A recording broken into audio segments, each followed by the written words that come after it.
यार तुम लोग भी फंसवाओगे किसी दिन।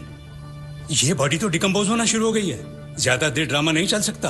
अरे सर, जब बकरा खुद हलाल होने आया है तो बिरयानी बनेगी भी और हम सब में बटेगी भी। अक्षय कुमार की फिल्म गब्बर तो आपको याद ही होगी। उस फिल्म में एक अस्पताल का ऐसा सीन था जहां मृत व्यक्ति का इलाज कर लाखों रुपए का बिल मरीज के परिजनों को सौंप दिया गया। ये मर चुका है। Is already dead doctor. लेकिन उनको थोड़ी ही मालूम, जब तक उनकी जेब में माल है तब तक इसमें जान है। ये लीजिए बिल।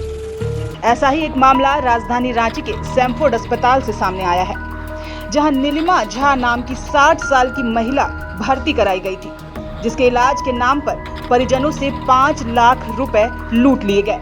जब परिजनों के पास पैसे खत्म हो गए तो उन्होंने महिला को रिम्स रेफर करने को कहा, तो डॉक्टरों ने कहा कि आपकी मां की मृत्यु हो चुकी है। महिला के परिजनों ने सनमार्ग लाइव से बात करते हुए कहा कि मां की मृत्यु के बाद भी अस्पताल की ओर से उनसे पैसे ठगे गए और अब अस्पताल की ओर से उनकी मां की बॉडी तक उन्हें नहीं दी जा रही। हुई थी, यहाँ पर लाके भर्ती करवाए, तब से यहाँ पर बोल रहा है कि जो ठीक हो रहा है, ठीक हो रहा है, ठीक हो रहा है, रोज पैसा ले रहा है, रोज पैसा ले रहा है। वहाँ पर इलाज के नाम पर कुछ नहीं हो रहा है। बोल रहा है दुनिया के सबसे महंगा कोरोना का हम दवा खिलाते, 14 दिन हो गया अभी तक कोरोना पॉजिटिव है। आज जब हम रिम्स में गए हुए थे तो रिम्स में पर्ची कटवाई कि हमको ये करना है कि यहाँ से रेफर करना है, अब हम नहीं सक पा रहे हैं, पैसा मेरे पास नहीं है, हम जमीन जथा जितना भी बेच चुके हैं, अब मेरे पास कुछ नहीं है। तो बोलता है कि आपका पेशेंट मर गया, आधा घंटा के अंदर बोलता है कि आपका पेशेंट मर गया। 4 तारीख को भर्ती करवाए थे यहाँ पर। परेशानी क्या हुआ अचानक से? से मरी हुई थी, ये लोग पैसा खा रहा है। तब बोला कि मरेगी। अरे आज बोली है, जब हम बोले कि रिम्स ले जाना है, अभी आप पर्ची कटवा लिए हैं, रिम्स ले जाना है, तो उसके बाद आधा घंटे बाद फोन करता है कि मर गई।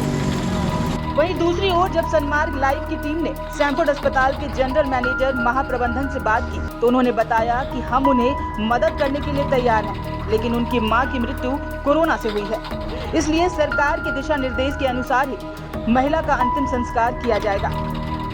वहीं जब सनमार्ग लाइव ने उनसे पूछा कि मृत व्यक्ति का इलाज कर आप पैसे ले रहे थे, तो उन्होंने गोल मटोल जवाब देते हुए इससे बचने की कोशिश की कि ये कोरोना पॉजिटिव पेशेंट थी। इसके अलावा इनको मल्टी ऑर्गन फेल्योर्स था। जहाँ तक पैसे की बात है और जहाँ तक बॉडी नहीं रिलीज करने की बात है, ऐसी कुछ भी बातें नहीं हुई हैं। इनके अटेंडेंट हमारे से मिलने आए, मिलकर वो बोले कि अब तो हमारी पेशेंट एक्सपायर कर गई हैं, अब हमें क्या करना है। हमने कहा कि क्योंकि ये कोरोना पॉजिटिव पेशेंट थी, इसलिए बॉडी को हम लोग फैमिली को हैंड ओवर नहीं करते, हम लोग कंसर्न गवर्नमेंट अथॉरिटीज़ को इन्फॉर्मेशन देंगे। गवर्नमेंट अथॉरिटीज़ को हमने बाकायदा सबको इन्फॉर्मेशन दे दिया। वहाँ से इंस्ट्रक्शन भी आ गया कि ठीक है, आप मुक्तिधाम में बॉडी को भेज दीजिए। उसके बाद मैं इनको ट्रेस करता रहा। मैंने अपने सिक्योरिटी ऑफिसर को भी बोला। सिक्योरिटी ऑफिसर ने कम से कम इनको 15 बार इन्होंने ट्राई किया। ये बोलते रहे कि मैं 5 मिनट में आ रहा हूँ, 5 मिनट में आ रहा हूँ, अभी तक नहीं आए। हम लोग की कोई मंशा नहीं है कि हम लोग कोरोना पॉजिटिव जो पेशेंट एक्सपायर किए हैं उनकी बॉडी को रिटेन करने का हॉस्पिटल में। जहाँ तक पैसे की बात है, 2 लाख रुपए की बात है, उसमें भी हम लोगों ने कहा, और पैसे के बारे में उन्होंने कभी हमसे बात भी नहीं किया कि सर हमारा इतना आउटस्टैंडिंग बचा हुआ है, इसमें क्या हम लोग को करना है, क्या नहीं करना है। They never discussed anything about this. वो कभी भी हमसे बात नहीं हुई। अगर हम लोग ऐसे ही कितने लोगों को प्रतिदिन डिस्काउंट देते हैं, इनको भी हम लोग डिस्काउंट करते हैं, क्यों नहीं करते। अगर असक्षम है, इनको कठिनाई हो रही है, तो क्या हम लोग भी तो इंसानी है ना, हम लोग इनकी मजबूरी को समझते हैं, हम लोग डेफिनेटली करते। बट इन्होंने कभी भी हम लोगों से कोई कांटेक्ट नहीं किया इस कॉन्टेक्स्ट में। इसलिए अभी भी मैं इनसे बात किया हूँ, इनको कहा हूँ कि आपको जितना भी हो सकता है, आप सक्षम जितना भी आप कीजिए, बाकी हम लोग देख लेंगे। फिर उन्होंने वो गए भी बिलिंग सेक्शन में, बट अनफॉर्चुनेटली बिलिंग वाले से भेंट नहीं हुई है। बट मैंने क्लियरली बिलिंग वाले को भी इंस्ट्रक्शन दिया है कि इनको जितना भी है लेकर हमसे बात करके बॉडी को रिलीज कर देना। प्राइवेट अस्पताल की मनमानी को लेकर कांग्रेस प्रवक्ता आलोक दुबे ने अपना आक्रोश भी जताया है और स्वास्थ्य मंत्री के आदेश की अवहेलना कर रहे प्राइवेट अस्पतालों को आड़े हाथों लेते हुए कार्रवाई की मांग की है। कई ऐसे बड़े नामी गिरामी अस्पताल डॉक्टर नहीं है, कोई भी डॉक्टर अपने मरीज को भगवान के रूप में उसको पूछता है और उसकी रक्षा करता है, लेकिन जो इसके संचालक हैं, और मुझे ये कहने में जरा भी गुरेज नहीं है, 80% संचालक कहीं न कहीं भारतीय जनता पार्टी के विचारधारा से जुड़े हुए हैं। कई ऐसे अस्पताल हैं जो बंदूक की नोक पर अस्पताल चला रहे हैं। मैं मांग करता हूं प्रदेश कांग्रेस कमेटी की ओर से अपने मंत्रिमंडल के सहयोगियों से, स्वास्थ्य मंत्री से और सरकार से कि प्राइवेट अस्पतालों पर अंकुश लगाना बहुत जरूरी है। गरीबों को सुविधा मुहैया कराना होगा, वो भी वहाँ जाकर अपना इलाज करा सके, ये सुनिश्चित करना पड़ेगा।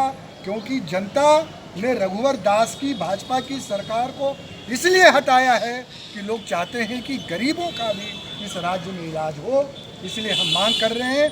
और मुझे ये भी कहने में गुरेज नहीं है, अगर इन अस्पतालों के ऊपर कार्रवाई करनी पड़ी तो हम कार्रवाई करने को तैयार हैं, कानून हाथ में लेना पड़े, लेकिन गरीबों की इलाज बाहर अगर हो रही है उसका इलाज वहाँ नहीं कर रहे, सिर्फ लूट खसोट और मरीजों का दोहन किया जा रहा है। बहरहाल कोरोना काल में जिस तरीके से प्राइवेट अस्पताल अपनी मनमानी कर रहे हैं, उससे मरीजों को काफी परेशानी हो रही है। बता दें कि स्वास्थ्य मंत्री बन्ना गुप्ता ने सख्त आदेश देते हुए प्राइवेट अस्पतालों से 10,000 से 18,000 रुपए तक लेने को कहा, लेकिन जिस तरीके से मरीज के परिजनों ने सैमफोर्ड अस्पताल की पोल खोली है, उससे अस्पताल प्रबंधन पर कई सवाल खड़े हो रहे हैं।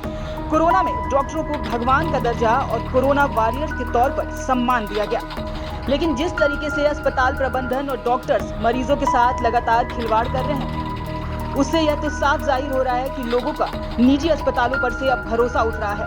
साथ ही साथ डॉक्टरों को जो भगवान का दर्जा मिला, वो दर्जा भी अब छिनता जा रहा है। रांची से सनमार्ग लाइव के लिए कौशल कुमार की रिपोर्ट।